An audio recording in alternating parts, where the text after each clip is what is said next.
Guys, what is going on? Back again with another Arbitrum ecosystem update. As usual, nothing in this video is financial advice, and everything I say is my opinion and my opinion alone.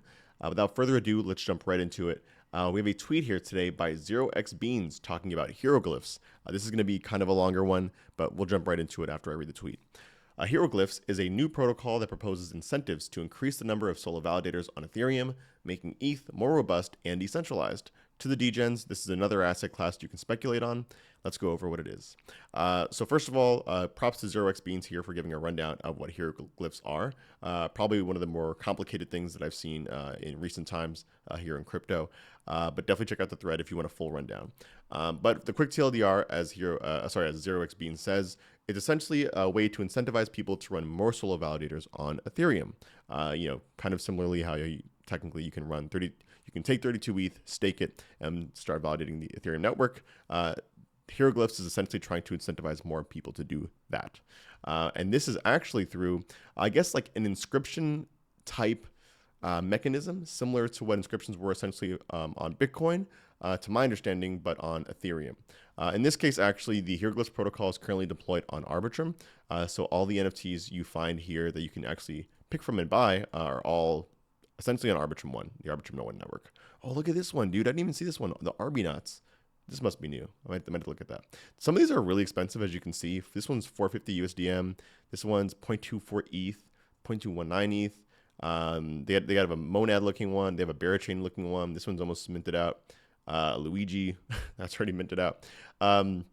So my understanding is you can essentially speculate on the prices of some of these assets, and in turn, by minting them, you're essentially, from my understanding, I could be 100% wrong.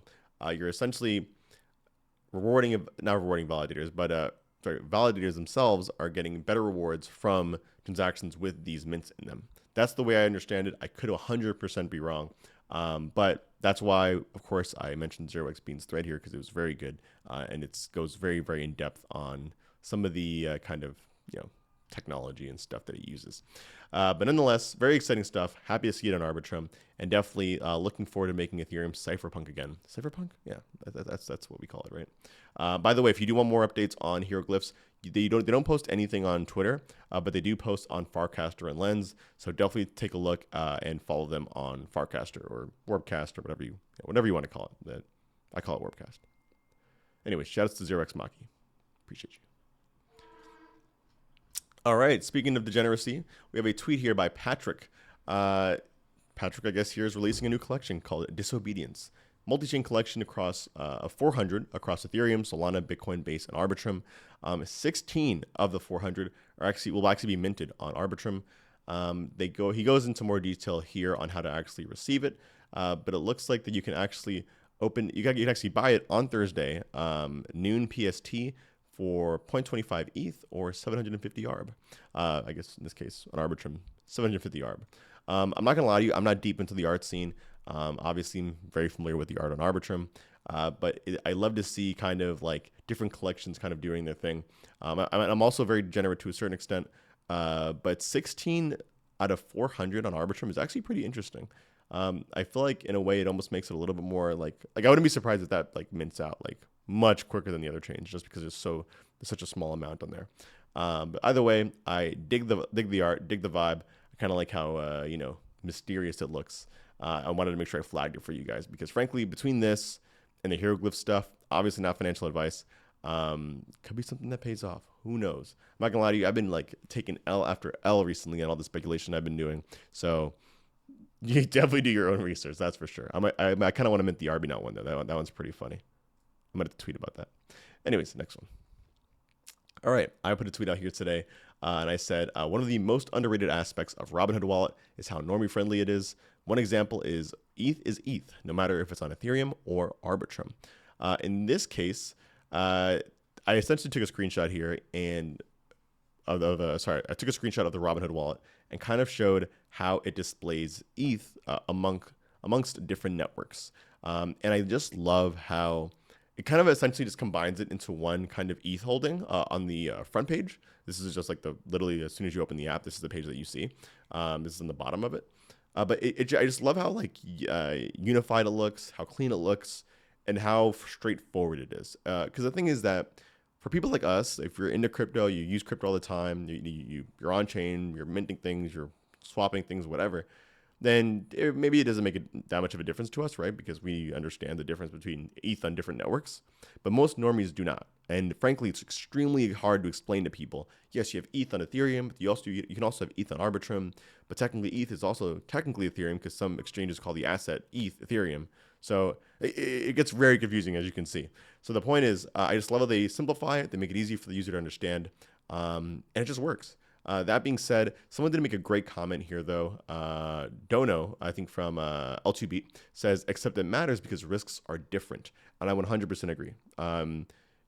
Obviously L2s have different security, trust assumptions than Ethereum L1, of course. But I commented here, bullish on a good solution that can somehow optimize for both risk assessment between chains and seamless UX. Because the thing is that at the end of the day, we're seeing it, right? On-chain kind of applications are innovating, but the decentralization of them are not. To be honest, right? It's things like Privy and other applications that are kind of making things a lot more easy for onboarding are really, really good for onboarding. But as is, they don't necessarily increase the amount of decentralization that people have. They don't, right? But Privy is awesome. I will say, let's leave Privy out of this. But different L2s out there, different L1s, they all have their different security, trust assumptions and security risks that they come with. So I totally agree with what Dono says here. There definitely is some sort of fine balance that we need to strike between onboarding and obviously decentralization / security. Frankly, we're all kind of trying to figure this out, I think, from whether it's at the infra level or at the app level. But nonetheless, I think Robinhood does a great job at it. And for what it's worth, when you do click on the actual ETH, on the ETH asset here, in the wallet, it does actually split it up, obviously, by network. So, I think top level, it's a really good idea, especially, obviously after clicking on it, kind of expands out to multiple networks. I think that's great. I think it's an amazing idea. So shout out to the Robinhood team for doing that. All right, we have a tweet here by Wormhole. This is an interesting one. jitoSOL is now expanding to a native ERC20 token on Arbitrum, leveraging Wormhole native token transfers. NTT takes jitoSOL multi-chain, supported by balancer, liquidity pools, and featuring real-time rate adjustments for Solana via Wormhole queries. So I don't know a ton about the Solana ecosystem, but my understanding is jitoSOL is essentially kind of like a liquid staking token for Solana, essentially. And they're now allowing that to bridge over to Arbitrum to essentially gain access to all the DeFi, all the liquidity that Arbitrum has to offer. It's a very interesting kind of announcement / I guess it's not really collaboration, but very interesting very interesting announcement and move, I should say. And I think it's something that we'll probably honestly see more of. To be honest,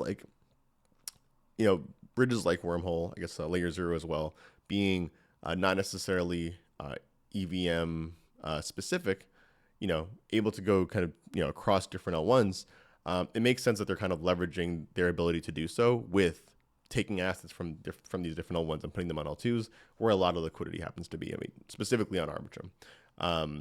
And it's so funny because I made a joke the other day, a couple months ago now, I think, but that there is some kind of weird alignment, I think, between the Arbitrum and Solana communities.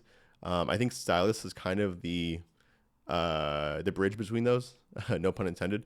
Because for those who don't know, Stylus is essentially the upgrade for Arbitrum chains that will allow people to code in Rust. Rust being one of the languages that'll be supported. And on Solana, the language that you code in is also Rust. Again, I think it's a different type of Rust, to be honest with you.